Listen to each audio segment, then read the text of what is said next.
Juga di samping kemusyrikan juga misalnya khurafat ya. Ya istilahnya itu ya bercampur aduk lah, kayak istilah dukuniah ya.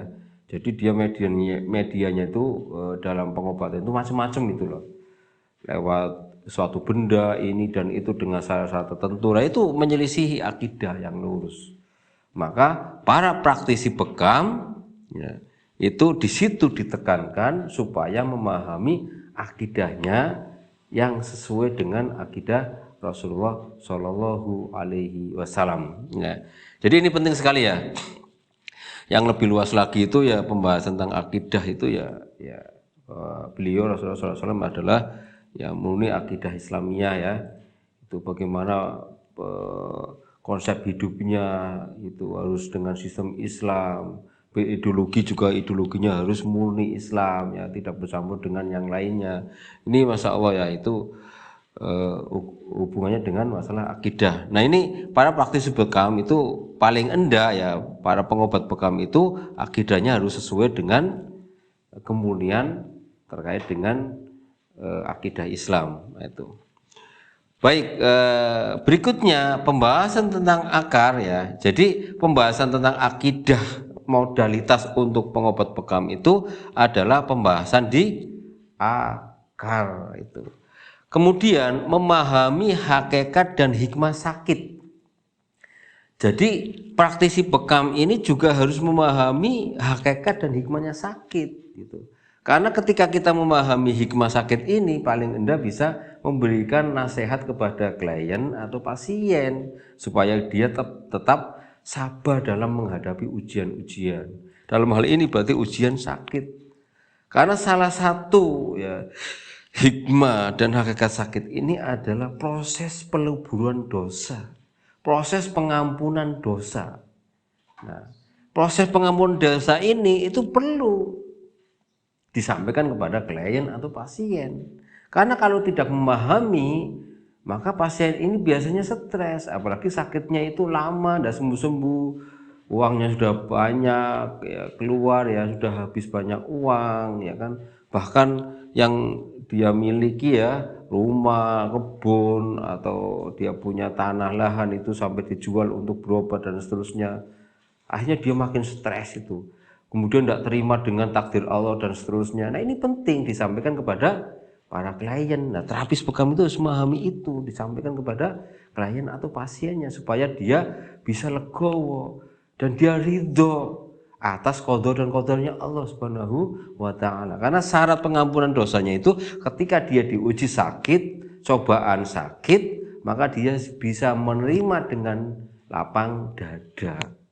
Akhirnya ya kan dengan penerimaan itu dia pasrah. Akhirnya dia berdoa sama Allah dan mendekatkan diri kepada Allah dengan zikrullah.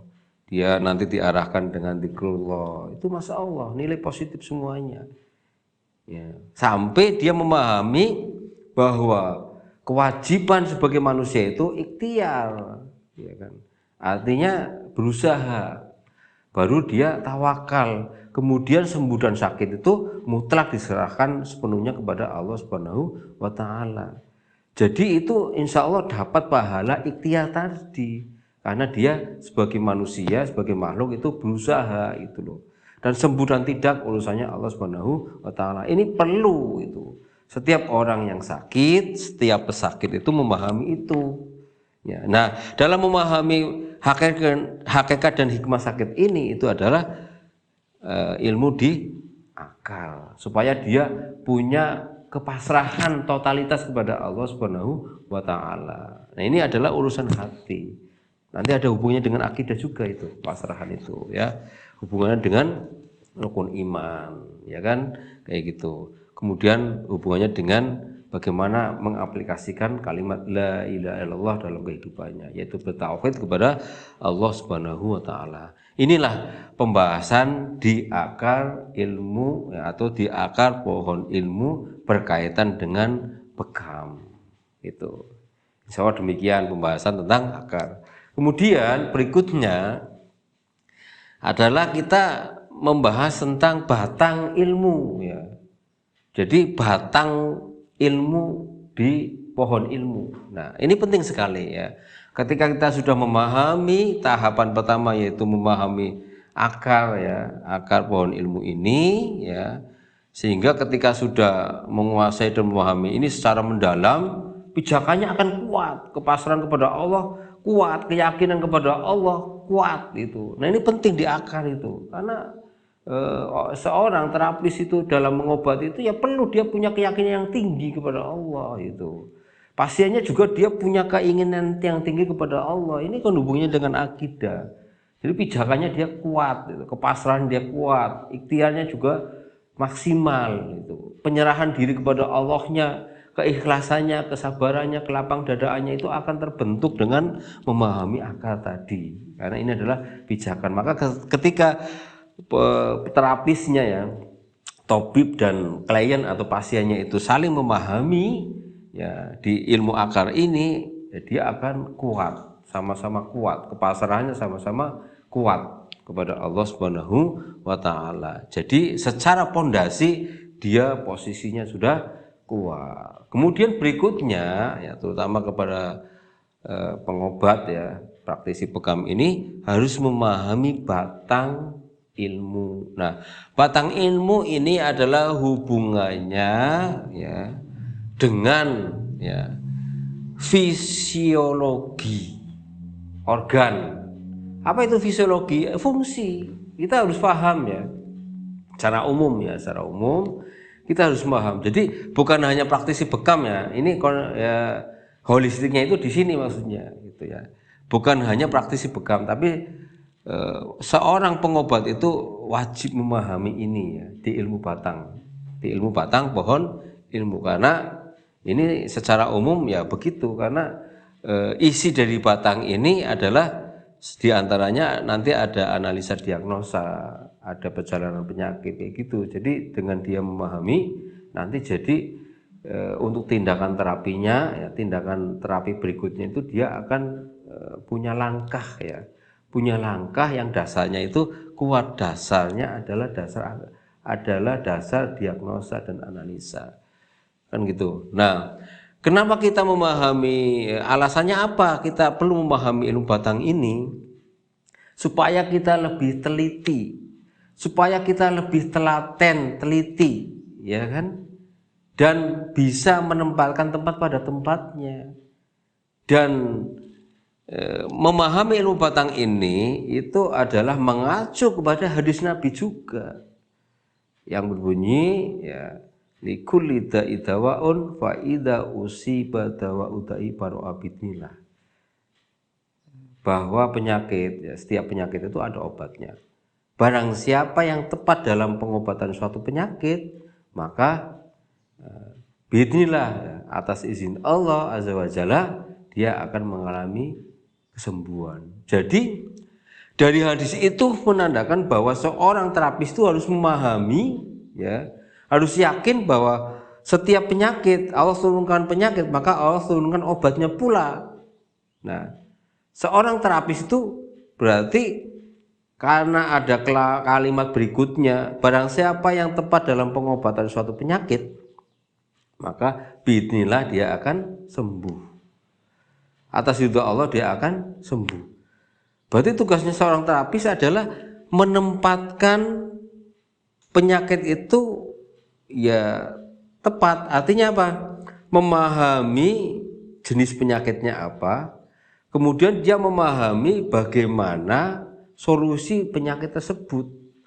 Kalau tidak melalui memahami batang ilmu ini, ya mustahil dia bisa mencocokkan antara jenis penyakitnya dan pengobatannya. Itu mustahil itu. Seorang tabib, seorang pengobat ketika dia tidak memahami diagnosa, mustahil dia bisa melakukan tindakan atau mencocokkan jenis penyakitnya dengan tindakan terapinya. Nah, ini tujuannya. Dan ini ada nasnya, artinya ada hadisnya yang memang khusus ya, khusus untuk seorang terapis itu untuk memahami itu tadi diagnosa, supaya tadi barang siapa yang tepat dalam pengobatan suatu penyakit, maka biidznillah dia akan mengalami suatu kesembuhan.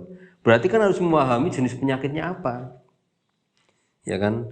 Nah, dari hasil diagnosa ini kan nanti dia akan bisa menyimpulkan, oh ini penyakitnya sindromnya sindrom ekses atau kuat atau berlebih, ya. Oh ini sindromnya sindrom stagnasi, ada kemacetan, ya kan? Atau ada hambatan di situ, maka harus diure misalnya. Kemudian ini sindromnya kok sindrom defisien, kelemahan, kekurangan, maka solusinya harus dikuatkan. Dan ini seorang terapis harus paham. Dari mana? Ya dari batang ilmu itu tadi, gitu loh. Kalau kita sudah melakukan itu, sudah analisa dengan teliti, sudah mendiagnosa, kemudian memahami kesimpulan dari penyakitnya ini, kemudian mencocokkan tindakan terapinya ini sesuai dengan jenis penyakitnya atau karakter penyakit tersebut pada seorang.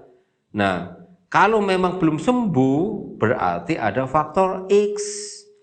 Faktor X-nya itu bisa karena dia itu sering mendolimi seorang, jadi dia dosa sama seorang, dia belum minta maaf misalnya. Bisa juga dia durhaka kepada seorang, atau anak laki durhaka kepada ibu, anak laki durhaka kepada ibu kandungnya, kemudian seorang perempuan dia juga durhaka kepada suaminya misalnya. Ini faktor-faktor X. Atau dia memakan makanan yang tidak halal misalnya, masih terjerat oleh riba dan seterusnya. Ini adalah faktor X. Itu sudah di luar kemampuan terapis itu, karena ini hubungannya dengan orang yang atau pasien atau klien yang bersangkutan dalam hal ini. Maka pentingnya ada wawancara, ada curhat, artinya ada ungkapan-ungkapan yang mengganggu, gangguan daripada penekanan hatinya dia, gangguan psikisnya dia. Nah ini penting. Nah itu pentingnya wawancara itu di situ nanti. Jadi ketika klien itu bisa meluahkan itu, kemudian pengobatnya itu atau tabibnya itu atau tabibahnya itu bisa mengarahkan, insya Allah dia akan lebih plong, apalagi dicarikan solusinya untuk mencari titik temu, sehingga ketika dia sudah ringan, ya tekanannya itu sudah terlepas, insya Allah untuk menuju nilai kesembuhannya itu akan lebih akurat, insya Allah begitu. Ini penting. Jadi itulah alasannya kenapa para pengobat itu harus memahami batang ilmu. Nah, jadi yang pertama adalah fisiologi, memahami fungsi-fungsi tubuh. Itu penting. Misalnya dalam tubuh itu ada otak besar, otak kecil, di situ isinya apa? Ada batang otak, misalnya pituitari. Pituitari itu adalah untuk menguasai hormon seorang, ya kan, itu karena kelenjar di bawah otak di situ. Itu dan fungsinya. Otak ini fungsinya pada manusia itu untuk berpikir. Maka Allah memberikan kelebihan manusia itu punya akal dan seterusnya. Lah ini adalah penting.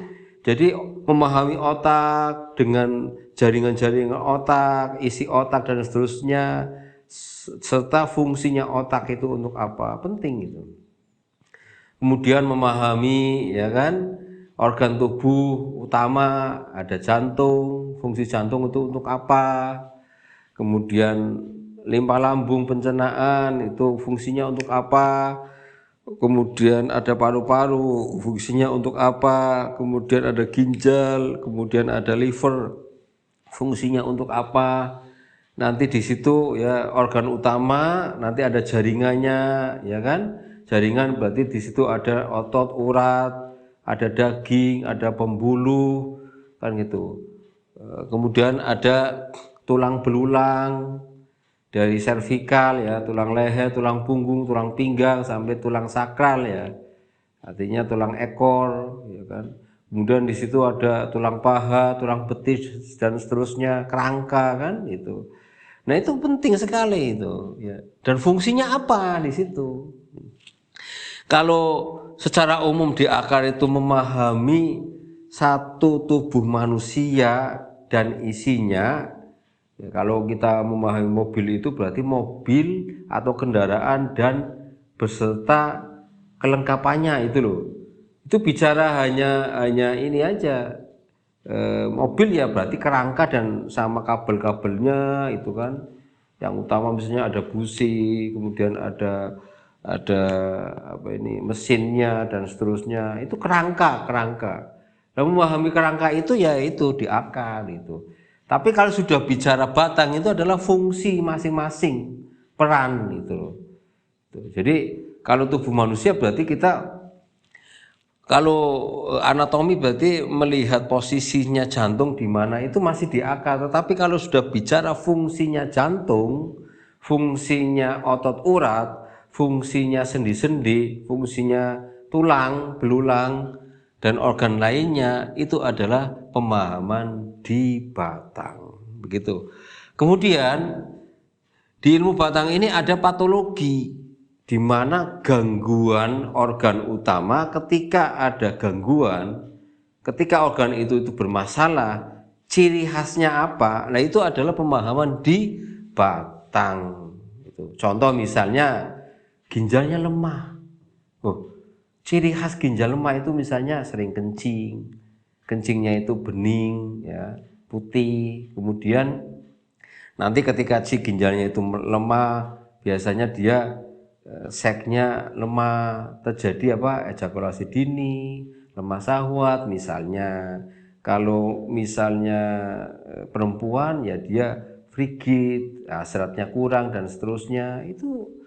Nah itu adalah di patologi. Ketika ada masalah di paru misalnya, maka timbul batuk, timbul flu, ya kan, atau bersin-bersin. Nah itu adalah patologi. Kita perlu memahami gangguan organ atau patologi ini itu, ya kan, itu adalah di ilmu di batang. Karena nanti ketika gejala itu muncul, ya, di wawancara kita itu mencatat data dengan lengkap itu, nanti bisa ada suatu kesimpulan dari semua data yang masuk, kemudian disimpulkan, oh ini mengerucutnya gangguannya adalah organ apa yang perlu didahulukan untuk diobati, begitu.